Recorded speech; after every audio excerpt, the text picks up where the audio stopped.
J'ai eu tout de suite un poste d'assistante sociale au tribunal d'enfants de Lyon. Donc, je suis parti pour Lyon. Et c'est là que j'ai commencé à faire de la résistance, parce que c'est là que j'ai connu les gens qui ont fondé le premier mouvement un des premiers mouvements de résistance, le mouvement Combat.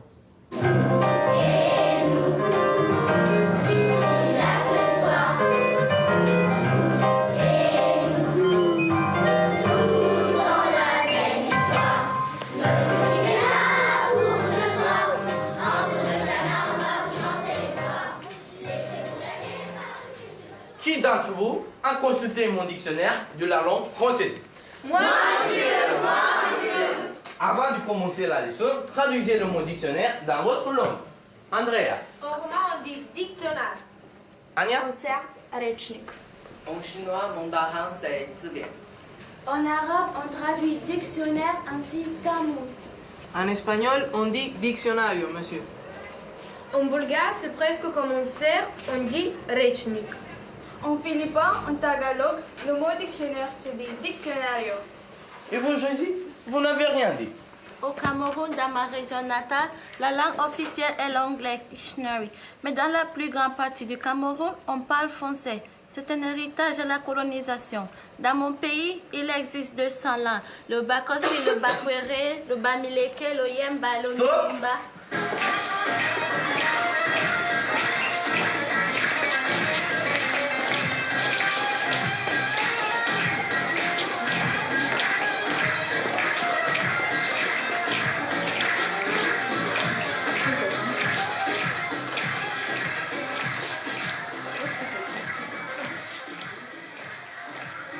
On va mettre tout, parce que là on a mis un peu n'importe quoi et après on va mettre tout bien dans l'ordre. Le plus dur c'est au début de trouver l'inspiration. Il y aura la semaine du livre, j'adore la semaine du livre, waouh!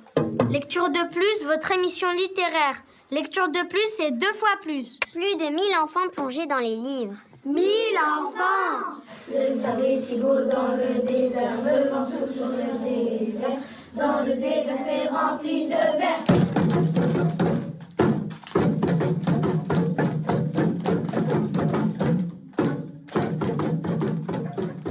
En train de tourner le film, enfin les petites scènes qu'on a fait. Ça y est, vous savez monter un travelling maintenant? 2 sur 2, deuxième. Ça tourne.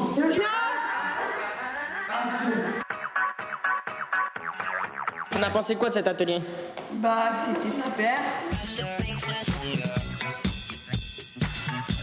J'ai appris beaucoup de choses, par exemple, il y a sur le son. Et j'ai beaucoup aimé, notamment la notion de mono et stéréo. J'ai trouvé ça très bien, quoi. Nous avons refait ça pendant les vacances, j'ai très bien. C'est quoi votre signe? Je sais pas, il y a pas un truc. Moi aussi, c'est ça, pourquoi? C'est quoi? C'est là, on fait.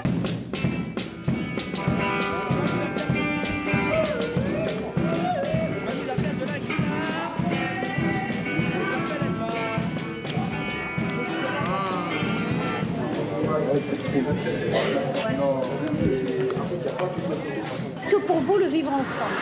Bah, c'est comme la fraternité en fait, c'est de s'aider les uns les autres. Mutuellement. Bah, là maintenant on a découvert que le français ça pourrait nous faire vivre ensemble plutôt grâce à vous.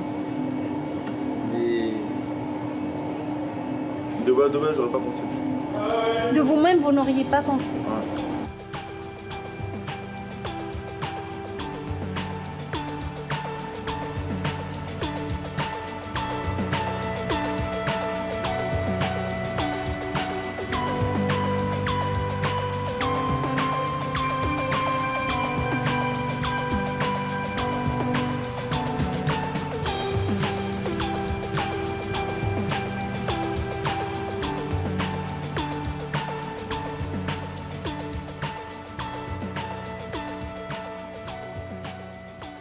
Les petites actions racistes, multipliées, parce qu'en général il y en a beaucoup, et ben ça fait des grosses actions racistes en fait. Parce qu'en fait la liberté d'expression n'autorise pas à dire tout ce qu'on veut, il y a quand même des limites.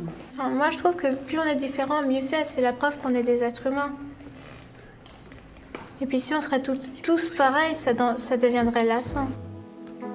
Traces of your faded face. Every time I drown myself in the eyes of the cat, what would you say today? Where would you play?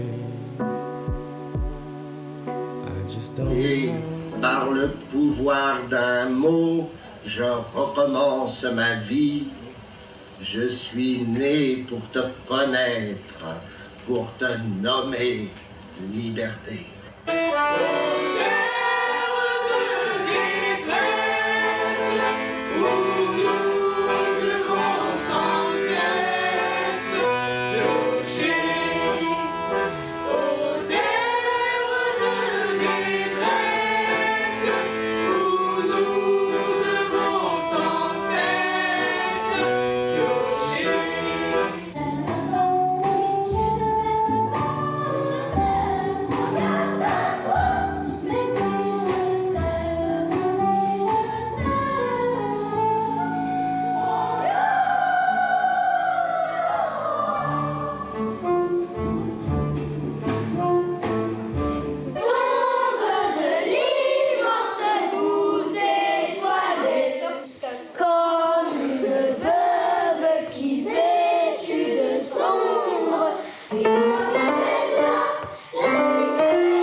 Finalement et heureusement que maintenant on arrive à démocratiser la musique, en fait cette façon de faire la musique classique surtout, parce qu'on est beaucoup de familles, quelles que soient les origines, à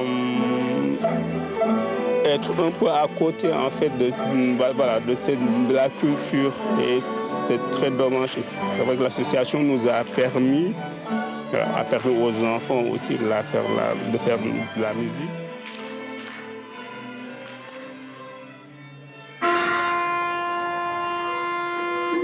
Bonjour, je m'appelle Mamadou. Il faut savoir que le projet a été créé d'un côté pour permettre une ouverture culturelle des élèves et des familles, donc inviter des artistes contemporains, mais c'était aussi, quand je suis arrivé sur l'école, de redonner une image positive, valoriser l'école au niveau du quartier et plus largement.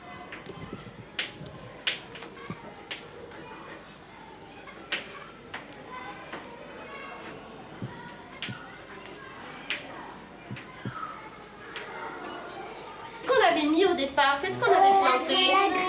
Une graine de quoi? D'haricots ou de lentilles. Ça, c'était la graine de haricot ou de lentilles, on ne sait pas. Alors, nos attentes, c'était de découvrir un peu plus les applications de la physique, enfin, de manière plus claire. Là-bas, on a pu faire beaucoup de choses, comme visiter le CERN, pour commencer. Et lorsque j'ai appris qu'on allait faire ce voyage, j'étais super contente, quoi, parce que je me dis, ouais, je vais voir un laboratoire juste gigantesque qui étudie la physique fondamentale, et c'est une chance qui est arrivée dans ma vie, mais qui n'arrivera peut-être pas dans celle des autres, quoi. On a aussi vu quand même la dure réalité des chercheurs, puisqu'ils devaient travailler soit de 7 à 15 heures, de 15 heures à 23 heures, et ça tournait tout le temps, qu'ils ne pouvaient pas vraiment avoir de vie de famille, puisqu'ils devaient toujours se trimballer avec une petite boîte qui leur montrait leur taux de radioactivité, et s'ils dépassaient un taux, ils devaient s'arrêter au minimum pendant une semaine de travailler, et s'ils avaient des enfants, ils devaient s'arrêter pendant 4 ans de travailler pour pas contaminer leur enfant, donc c'est quand même aussi dur à la vie d'un chercheur. Donc oui, quand on fait le projet, on se sent important parce qu'on est parti pour une mission. pour aider, pour partager, pour apprendre.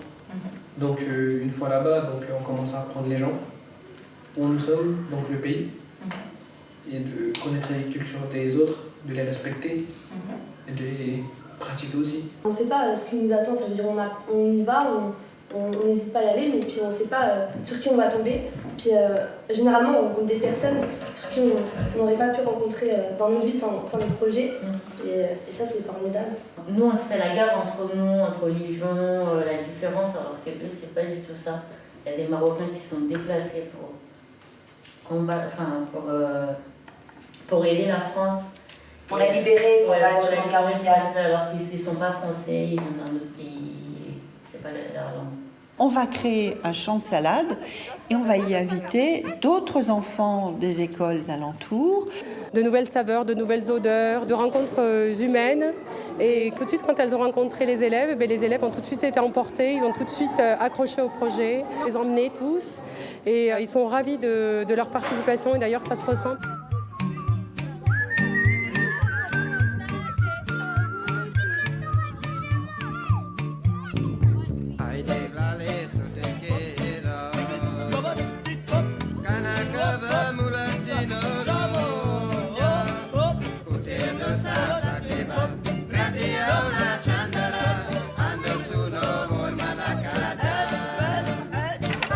On va trancher les rangées.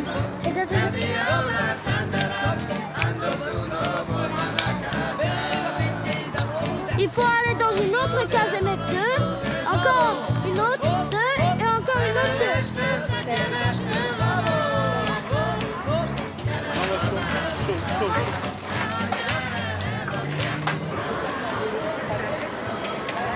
Quand j'étais petit, à chaque fois je me suis fait exploser des terrains. Il y avait du feu, il y avait ma copine Mélisa, elle est morte. Et c'est pour ça. Toi, tu n'oublieras pas. Non, je n'oublierai jamais. Pour arriver à stabiliser des apprentissages, ils ont besoin d'avoir un hébergement stable. Ce qui fait que Slavie, qui est un des derniers à avoir obtenu un hébergement stable, est celui qui a appris à lire le plus tard. Et donc aujourd'hui, nous, on n'a que des enfants roms qui ont eu exactement les mêmes parcours que les autres enfants issus de l'immigration. C'est ça que tu veux? Plus simple, voilà. On va enlever ça.